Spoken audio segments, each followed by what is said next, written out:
Great Expectations Chapter 13. It was a trial to my feelings, on the next day but one, to see Joe arraying himself in his Sunday clothes to accompany me to Miss Havisham's.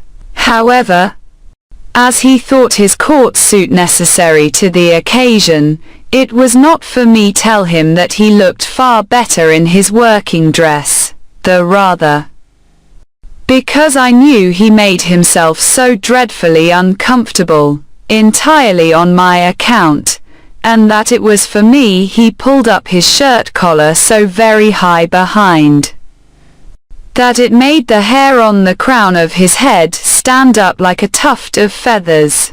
At breakfast time my sister declared her intention of going to town with us, and being left at Uncle Pumblechook's, and called for, when we had done with our fine ladies, a way of putting the case, from which Joe appeared inclined to augur the worst. The forge was shut up for the day, and Joe inscribed in chalk upon the door, as it was his custom to do on the very rare occasions when he was not at work, the monosyllable "hout," accompanied by a sketch of an arrow supposed to be flying in the direction he had taken. We walked to town, my sister leading the way in a very large beaver bonnet, and carrying a basket like the Great Seal of England in plaited straw, a pair of pattens, a spare shawl, and an umbrella, though it was a fine bright day. I am not quite clear whether these articles were carried penitentially or ostentatiously, but I rather think they were displayed as articles of property, much as Cleopatra or any other sovereign lady on the rampage might exhibit her wealth in a pageant or procession. When we came to Pumblechook's, my sister bounced in and left us. As it was almost noon, Joe and I held straight on to Miss Havisham's house. Estella opened the gate as usual, and the moment she appeared, Joe took his hat off and stood weighing it by the brim in both his hands, as if he had some urgent reason in his mind for being particular to half a quarter of an ounce. Estella took no notice of either of us, but led us the way that I knew so well. I followed next to her, and Joe came last. When I looked back at Joe in the long passage, he was still weighing his hat with the greatest care, and was coming after us in long strides on the tips of his toes. Estella told me we were both to go in, so I took Joe by the coat cuff and conducted him into Miss Havisham's presence. She was seated at her dressing table, and looked round at us immediately.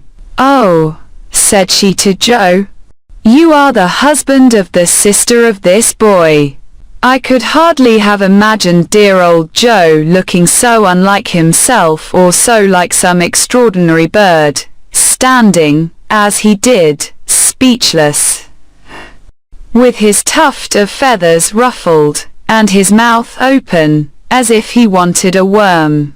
"You are the husband," repeated Miss Havisham, "of the sister of this boy?" It was very aggravating.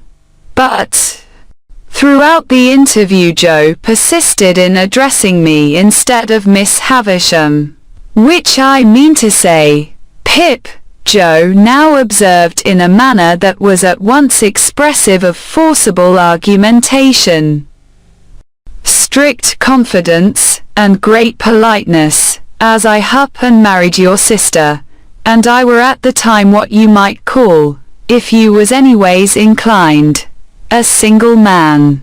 "Well," said Miss Havisham, "and you have reared the boy, with the intention of taking him for your apprentice. Is that so, Mr. Gargery?"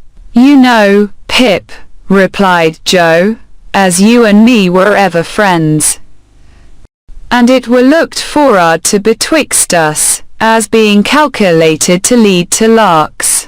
"Not but what, Pip," if you had ever made objections to the business, such as its being open to black and soot, or such like, not but what they would have been attended to, don't you see? Has the boy, said Miss Havisham, ever made any objection? Does he like the trade? Which it is well beknown to yourself, Pip, returned Joe, strengthening his former mixture of argumentation, confidence, and politeness, that it were the wish of your own heart. I saw the idea suddenly break upon him that he would adapt his epitaph to the occasion. Before he went on to say, and there weren't no objection on your part. And Pip, it were the great wish of your heart. It was quite in vain for me to endeavour to make him sensible that he ought to speak to Miss Havisham. The more I made faces and gestures to him to do it, the more confidential, argumentative, and polite he persisted in being to me. Have you brought his indentures with you? Asked Miss Havisham. Well, Pip, you know, replied Joe, as if that were a little unreasonable, you yourself see me put in my at, and therefore you know as they are here. With which he took them out, and gave them. Not to Miss Havisham, but to me. I am afraid I was ashamed of the dear good fellow.